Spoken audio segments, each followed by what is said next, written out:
Sejam bem-vindos ao nosso primeiro programa Renovar, o seu momento especial de bem-estar.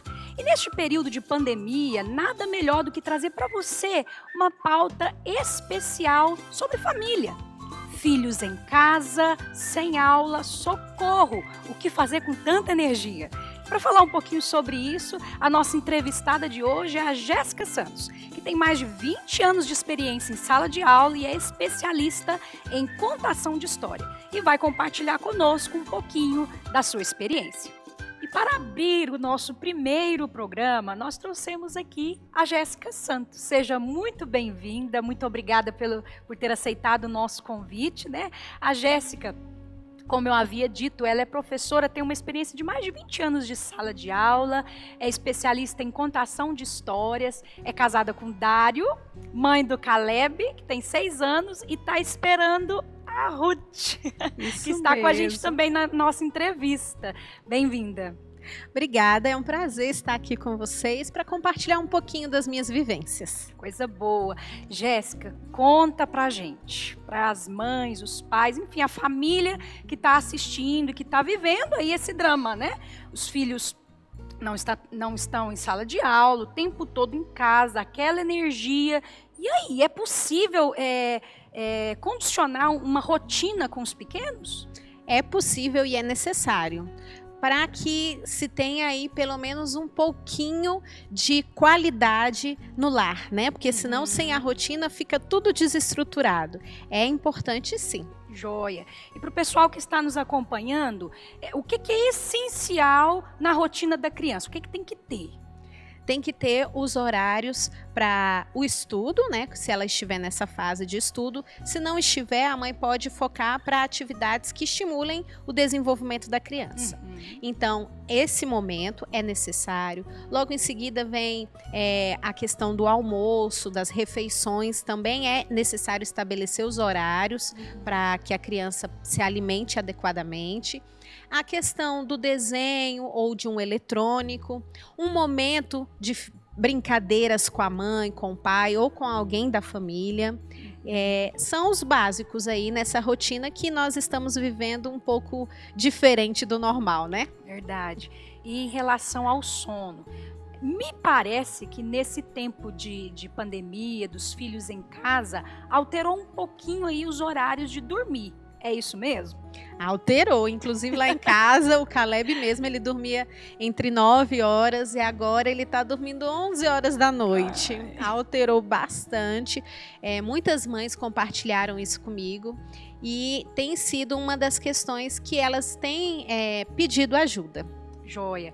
E Jéssica, eu já ouvi, né, alguns especialistas falarem a importância de você começar o processo, né, do sono na criança, como que é isso? A questão, eu tenho que preparar o meu filho, eu não posso simplesmente tirá-lo da tela, né, da TV e lançá-lo na cama, não, tem um processo, como que isso se dá? É a rotina do sono, né? Então, é recomendável que se crie essa rotina. A rotina ensina a criança, então a criança já sabe o que esperar.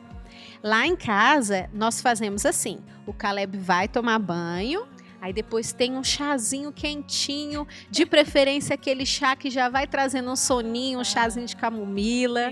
Depois nós vamos para o quarto e lá eu conto uma história, faço leitura bíblica, faço a oração com ele. E aí sim é o momento dele dormir.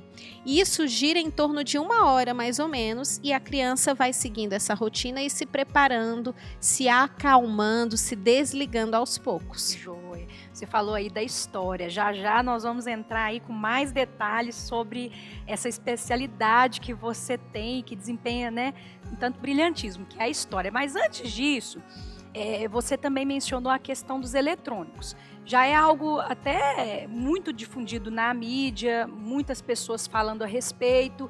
E eu acho que é importante a gente falar também, né? Tempo de filhos em casa é um tempo em que é muito propício os pais deixarem os filhos, né, nos eletrônicos, aquele tempo deles ali, às vezes não monitorado, um tempo excessivo, que eu penso que é prejudicial de várias maneiras, né? Tanto na visão. Eu queria que você falasse também um pouquinho sobre isso, porque eu creio que é um mecanismo que os pais mais utilizam, né? Verdade. Os pais estão colocando demais mesmo os filhos nessa questão dos eletrônicos, até porque já não sabem mais o que fazer, como lidar com essa situação. Mas é uma responsabilidade que nós temos enquanto pais e precisamos estar atentos. Como você mesma falou, pode prejudicar a criança em vários sentidos. A questão da visão é uma das mais preocupantes, porque a criança fica com o olhinho muito na tela, né? Quando é tablet, celular, muito próximo à luz da tela, prejudica mesmo a questão da visão da criança. Então, é por isso que eu enfatizo a questão da rotina. Se você conseguir estabelecer essa rotina, você consegue estabelecer uns horários certos para a criança conviver com você, brincar com você, te ajudar. Tem pequenas tarefas que as crianças já podem fazer dentro de casa para nos auxiliar. E isso gera responsabilidade na criança. Uma coisa legal, bacana, que a gente pode pensar também é adotar um pet, né? Um cachorrinho, um gatinho, um passarinho. É um momento muito bom para ensinar esse tipo de responsabilidade para a criança. É pro emocional dela. Exatamente, para trabalhar o emocional. Então, buscar aí outros recursos e querer desenvolver na criança outras habilidades que talvez estavam esquecidas. Então, é realmente ampliar a visão para novas possibilidades e não ficar só no mesmo, no que é comum, no que é mais fácil. Cômodo. Educar filhos não é fácil, né? E a gente tem que ter essa consciência que é nossa responsabilidade enquanto pais e não é fácil. Então, cabe a nós buscar sempre renovar com eles também, né? Não só nas nossas vidas, mas renovar na nossa educação com eles. Então, fica aí as dicas. Essa questão do pet, um tempo com o pai, você pode dividir um tempo com o pai, um tempo com a mãe, ou se a família tem a questão dos avós, né? Depende, cada família tem a sua estrutura. Mas divida tempos, 1 hora com um, 1 hora com o outro. E assim a criança tem, claro, o tempo nos eletrônicos, mas esse tempo é menor. E uma coisa que nós conversávamos aqui antes da gravação, e que acho que é válido a gente deixar aqui para os pais essa sugestão. Os filhos, eles tendem a tomar o controle, né? E a ditar o tempo, o que querem. Eles realmente precisam de uma direção. E é bacana quando você me falava aqui, eu até compartilhava algumas experiências com o Estevão, meu filho de 1 ano e 9 meses, como a gente precisa ser firme, não é isso? Porque eles vão dar birra, eles vão querer controlar. E fala aí para essa mãe desesperada que está nos ouvindo. É isso mesmo, a gente tem que ser firme, tomar o controle. Isso, exatamente. O amor, ele educa, né? Sim. O amor, ele sabe impor limites. E é necessário que a gente tenha essa questão de impor limites aos nossos filhos, porque senão eles vão mandar em casa e vão querer fazer sempre do jeito deles. E não é assim que funciona. Então, a gente até brincou, né? Que eu falo e você também, quem manda aqui é a mamãe. E é exatamente isso. A criança tem que ter a consciência de que quem manda são os pais. O pai e a mãe tem que ter a abertura de ouvir a criança. É necessário, sim, essa escuta da criança, essa troca. Mas, ao final, a palavra final são dos pais. E cabe a nós orientarmos essa criança no que ela deve fazer. E não deixar ela solta o dia inteiro no videogame, o dia inteiro no desenho. Né? Sim. Cabe a nós orientar. Muito legal isso. E agora, claro, nós vamos para aquele momento tão esperado, que é ensinar, instruir, né, você que está nos assistindo a respeito dessa ferramenta lúdica, que é a contação de histórias. Como que isso começou na sua vida? Eu me recordo de você falar da experiência com o seu pai, é isso? Isso, exatamente. Quando nós éramos pequenos, meu pai tinha pouco tempo de convivência conosco. Minha mãe passava o dia inteiro com a gente, ela sempre foi do lar, mas o meu pai sempre passou o dia trabalhando. E na época, nós morávamos lá na cidade ocidental e meu pai vinha trabalhar aqui em Brasília. Então, até chegar em casa era uma viagem. E o momento que ele tinha conosco era o momento de dormir, que ele sempre fazia questão de contar histórias pra gente antes da gente dormir. E isso ficou muito gravado no meu coração, esses momentos. Eu lembro até hoje que ele usava um livrinho que tinha histórias morais bíblicas. Não eram histórias bíblicas em si, mas eram histórias morais, histórias de vivência das crianças, do dia a dia das crianças, e no final trazia uma moral bíblica. E eu lembro muito bem do desenho que tinha na capa. Olha o tanto que me marcou. E marcou de tal maneira que quando o Caleb nasceu, eu quis reproduzir isso na vida do Caleb. E foi assim que eu comecei a amar mais ainda as histórias. Legal. E para a mãe que está nos assistindo, até mesmo o pai, né, que está ouvindo aí a sua experiência, talvez que diz assim, ai Jéssica, eu não tenho muito jeito para isso, eu não tenho essa habilidade, essa destreza, eu sou mais introvertido, não consigo me expressar, não sei muito bem lidar, né, com essa questão de contar histórias, ou talvez nem tenha o hábito, né? O que você pode aí instruir essa família? Então, a contação de histórias, geralmente começamos com um livro, né? Então, se você tem livros em casa, livros infantis, ou quem sabe somente a Bíblia infantil, né? Para contar com as suas crianças, eu quero passar aqui algumas dicas especiais. Então, eu vou mostrar aqui mais de pertinho para vocês. Então, Poliana, eu queria passar algumas dicas na questão da leitura, né? Você, pai, mãe ou qualquer membro da família que tem livros infantis em casa, como é que a gente começa a fazer essa leitura em casa? Muitas vezes nós não sabemos como ler para a criança. E a leitura, ela começa muito antes da historinha que tem lá dentro do livro. A leitura começa pela própria imagem da capa do livro. Então, você apresenta o livro para a criança e vai questionando algumas coisas que estão na capa. Por exemplo, esse livro aqui, que animal será que tem nessa capa desse livro? Aí você vai questionando a criança. Ah, é uma galinha. E o que essa galinha tem nas asinhas? Ela está segurando alguma coisa? Ah, é um ovinho. E esse ovo, ele é grande ou é pequeno? Olha o tanto de coisas que nós podemos questionar e a criança já vai fazendo uma leitura. E estamos trabalhando questões até matemáticas, grande, pequeno. Você pode trazer questionamentos assim quanto à questão da textura do ovo. É um ovo que tem várias texturas, né? Várias cores aqui, ó. Não é um ovo lisinho. Geralmente o que nós temos em casa são ovos lisinhos, né? E esse não, esse é um ovo que já tem rajadinhos.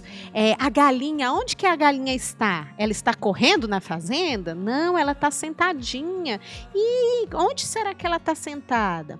Tudo isso vai ampliando a visão da criança e chamando a criança a perceber a importância do livro. Então, isso tudo gera uma paixão, gera um amor para que a criança goste desse livro. Ela começa a observar os livros de uma maneira diferente, de uma maneira como ela não olharia se você não ensinasse ela a olhar. Então, aqui, no caso, a gente julga o livro pela capa. Depois, outra questão que você pode ensinar para a criança é sobre o autor. Explicar que o autor é aquele que escreve a história. Então, nós vamos ler uma história, mas alguém escreveu essa história. Alguém pensou nessa história. Olha só. E será que essa ideia veio como? Sabia que Papai do Céu é o dono da criatividade? Ele dá muitas ideias para nós. Lembra quando Adão teve que colocar nome em todos os animais? Pensa só. Muito difícil, né? Tem que ter muita criatividade. A criatividade vem de Deus. E Deus deu criatividade para essa pessoa que se chama Dulce Rangel, desse livro. Ela é a autora, para que ela pudesse escrever essa história. E tem outra pessoa que fez os desenhos. Olha só quantos desenhos bacanas nós temos aqui dentro desse livro. Todos esses desenhos se chamam ilustrações. E também foi outra pessoa que fez, que se chama Andréia Vieira. Então, todas essas pessoas participaram na confecção desse livro. E, dando essa pequena introdução, você já está fazendo uma prévia leitura para a criança. E aí, durante toda a leitura do livro, toda a leitura da história, você pode ir fazendo isso com as imagens. Porque, em primeiro lugar, a criança lê as imagens. Antes de começar a ler as letras, né? Ela faz a leitura das imagens. Então, você tem que ensinar a criança a ler as imagens também. Questionando aonde estão, no caso aqui, os personagens, a galinha. Onde será que ela está? Será que a gente consegue identificar esse lugar? Qual é a cor da galinha? Será que está de dia? Será que está de noite? Então, esses pequenos questionamentos, você está ensinando o seu filho, sua filha, a pensar, que é um dos objetivos, né, da questão da leitura. São pequenas dicas que fazem toda a diferença na hora da leitura. Com certeza. Não, achei fantástico. Como mãe, eu também estou aqui aprendendo, né? A questão da introdução, da contação de história, tem um benefício maravilhoso no emocional da criança, não é, Jéssica? Isso, demais. Inclusive, desde a gestação já é possível fazer leituras para criança. Tanto leituras, tanto contações de histórias, leituras e até a questão da música também. A partir do 6º mês, a criança já escuta tudinho e a gente já pode fazer esse trabalho. E a criança vai sendo trabalhada no seu emocional na questão assim da voz da mãe. A voz da mãe passa, ou de quem for ler as histórias, passa a questão das emoções, né? Então a criança começa a entender, olha, a minha mãe fez uma voz diferente, agora a voz dela está mais grave, agora está mais fina, está diferente. O que será que está passando? Isso tudo é interpretação de texto.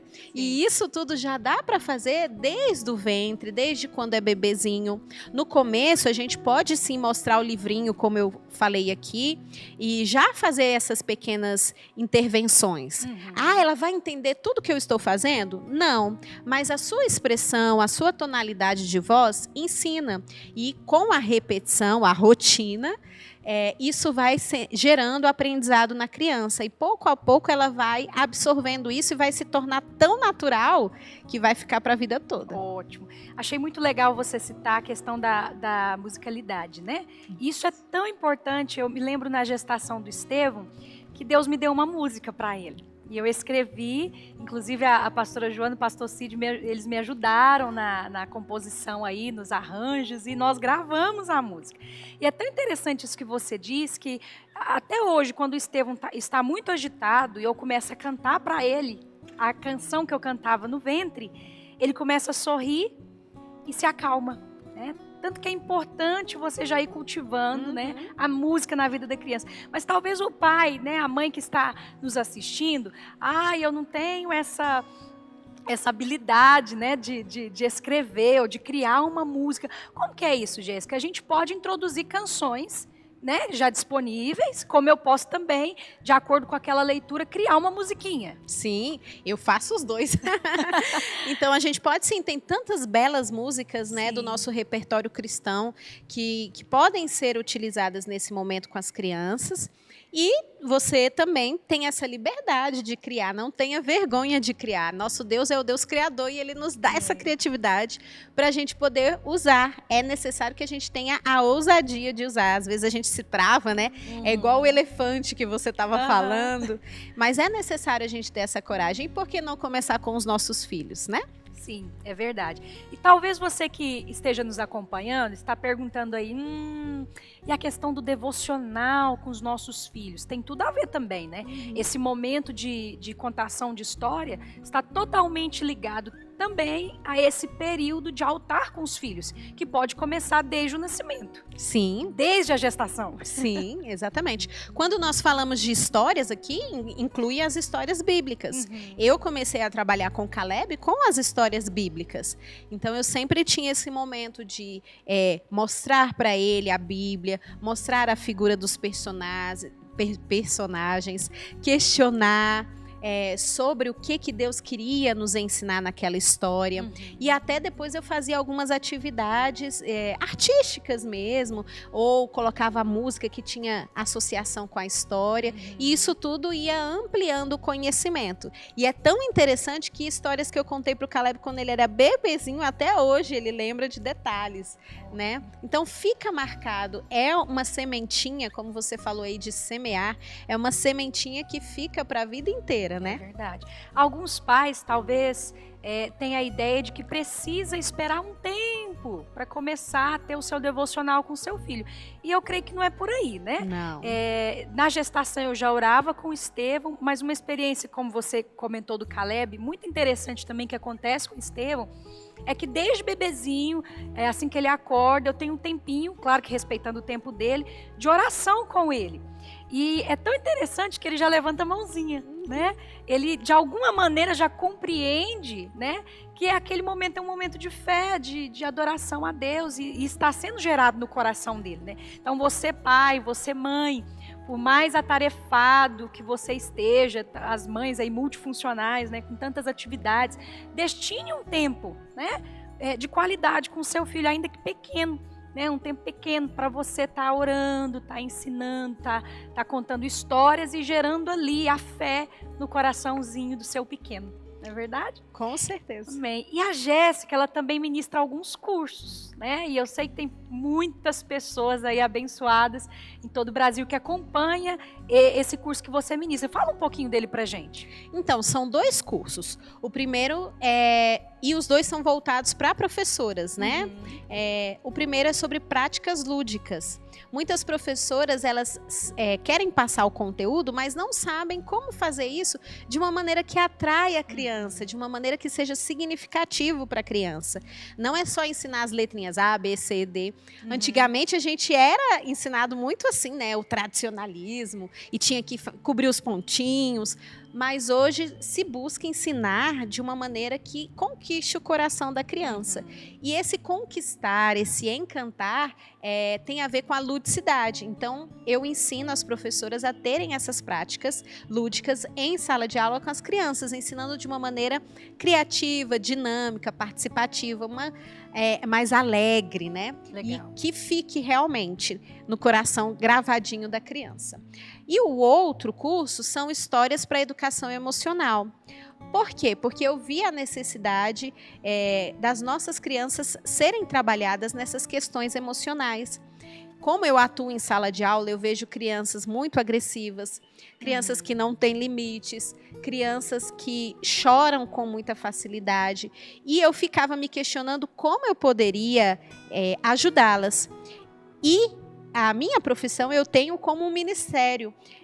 Eu sou apaixonada pela minha profissão, mas eu não tomo ela só no lado profissional, eu tomo ela como um ministério também. E buscando atuar nessa questão de auxílio na vida dessas crianças, eu formei esse curso que são histórias para educação emocional, que são histórias autorais que eu criei para que a gente possa desenvolver essas questões nas crianças. Então, eu criei histórias para raiva, história para o medo, Legal. História para frustração, porque quantas crianças não sabem lidar com as frustrações? E além das histórias, eu ensino as professoras a fazerem algumas atividades que são ligadas com essas histórias, porque só contar a história por si só não tem né, muita funcionalidade. É necessário que se faça um trabalho. E aí a gente chama de atividades estruturadas da história. São atividades que são conectadas à história e vai ampliando o conhecimento que aquela história traz. Que legal. Então, você que é professora, tanto no secular quanto na escola dominical, às vezes, né? Sim. Na igreja pode aprender muito aí com esse curso. Até as mães, os pais Sim. que tiverem interesse, porque as nossas emoções sempre precisam ser trabalhadas, né? Uma das questões que eu falo lá no começo do curso é exatamente isso, que a gente quer trabalhar na criança muitas coisas que precisamos trabalhar em nós. E aí o curso mexe um pouquinho também com a nossa educação emocional. Então é um curso para a família inteira também. Que legal. E dentro do que você está compartilhando, eu sou uma seguidora da Jéssica, então você pode ser também. Com certeza aí no vídeo vai aparecer alguns links direcionando para os cursos, né? E também para o Instagram da Jéssica. Isso. E uma das coisas que eu gosto muito de acompanhar e que a Jéssica sempre compartilha é os testemunhos das professoras que acompanham, né, suas transmissões. E conta pra gente aí esses testemunhos, Jéssica. Então, muitas alunas minhas têm exatamente esse bloqueio, Poliana, de vencer a timidez, de encarar uma plateia, porque nós sabemos que, infelizmente, sempre tem aqueles olhares que julgam, né? Que querem nos limitar, que querem nos travar. E eu ensino elas a lidarem com essas questões e de serem mais criativas também, de não buscarem só as coisas que estão prontas, mas Sim. que elas têm esse poder também de criar. E aí isso vai destravando muitas questões nelas também. Então elas aprendem não só para passar para suas crianças, mas elas aprendem para as próprias vidas. Elas têm o crescimento pessoal também. E muitas vêm testemunhando, né, comentando sobre esse crescimento que o curso tem trazido. Não só para o profissional, mas para o pessoal também. Amém, que legal. Que momento rico, né? Glória a Deus pela sua vida. Muito obrigada por compartilhar conosco as suas experiências. Eu espero que tenha edificado muito a sua vida, você que está nos acompanhando, que tenha despertado aí em você, né, essa luzinha da criatividade, de ter um tempo mais de qualidade com os filhos, né? Muito legal, muito obrigada por ter aceitado o nosso convite, por essa troca de experiência tão bacana. Obrigada a você, né, e vocês, toda a equipe aí, por ter pensado em mim, por ter me convidado. Agradeço pelo convite e que possa ser uma oportunidade de aprendizado para todos e que vocês não tenham medo de criar, não tenham medo de inovar aí, de renovar nas próprias famílias. Amém. Então é isso, pessoal. Muito obrigada por nos acompanhar e, como a Jéssica mesmo já mencionou, que você não tenha medo de ousar, de renovar e de abençoar a vida dos seus filhos através das ferramentas que nós compartilhamos aqui. Que Deus abençoe você. Até o próximo Renovar.